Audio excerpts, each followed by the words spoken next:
What's up everyone and welcome back to Potato Monsters League of Legends Top 5 Plays. Please stay tuned until the end to hear more about the big announcement that came out on Monday. We do realize April 1st is not the best day to announce a new website that we've spent the last 6 months working on, but lend me your ear at the end and I'm sure you won't be disappointed.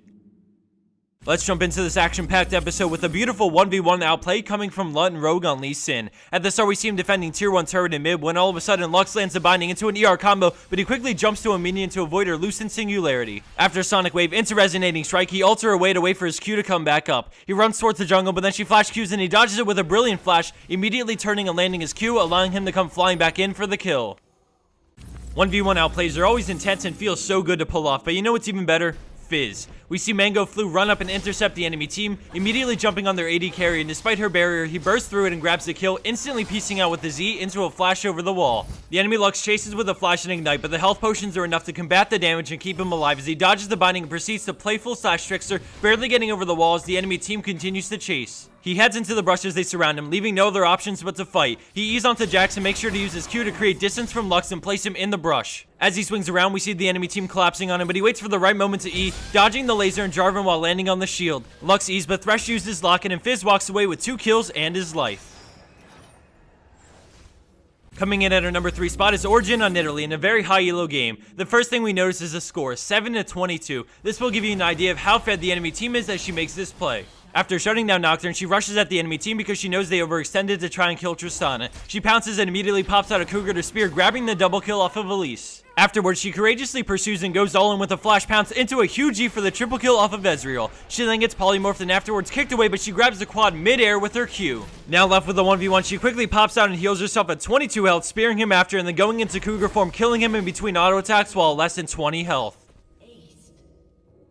Coming in at second place is Gotio BG on Janna, and at the beginning of this clip we see the enemy Olaf looking to engage with the slow on Ashe, so Janna turns and slows him with Zephyr, but he ults and chases. Ashe turns to volley and hits the 2 in the back, and then Pops goes to escape, but then all of a sudden we see an arrow come out and Janna falls back to take the stun, but she started a clutch tornado right before it hit, allowing the triple knockup and arrow to follow for the kill, and Olaf as the creep finishes off the enemy Ashe. They both flash away and she shields the cleaver damage into a beautiful monsoon before Mundo could connect on Ashe, stopping her ultimate early, exhausting the damage from Lux's E while throwing out a sideways tornado to clip Mundo and help Ashe escape, all while dodging the Lux's Q. After her Zephyr, she runs into the river as the friendly Lee Sin comes in as well as Katarina, making this entire insane escape turn into a 4-for-0 exchange.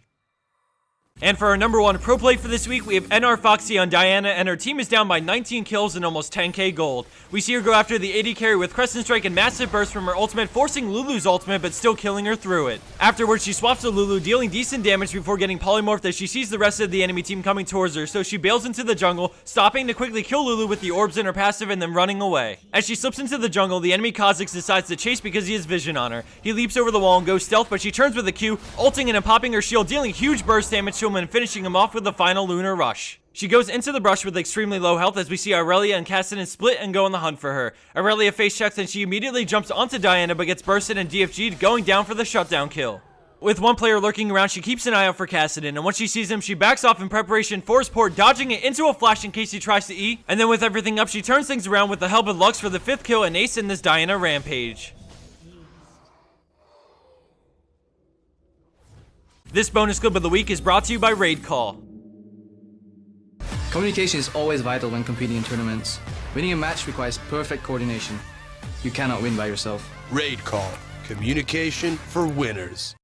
For the bonus clip of the week, we have CZ go CZ on Shen with a sick escape thanks to Orianna's help. As the clip plays, I just wanted to talk to everyone about the new site we just launched on Monday, Team Summon.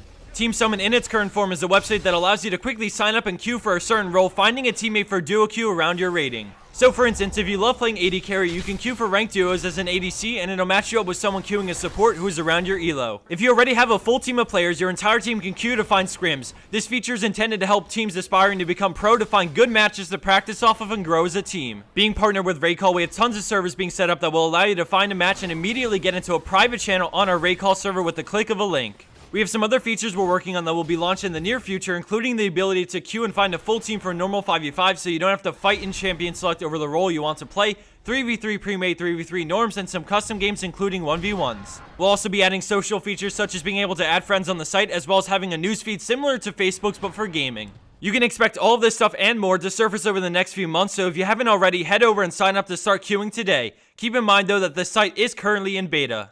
Thanks for listening to my brief description on our new site. We are aware that releasing it on April Fool's Day wasn't the best idea, but we hope everyone heads on over and tries queuing a few games to try it out. Thanks again, everyone. I hope you enjoyed this episode, and I'll see you back here soon for week 125 of our League of Legends Top 5 Plays.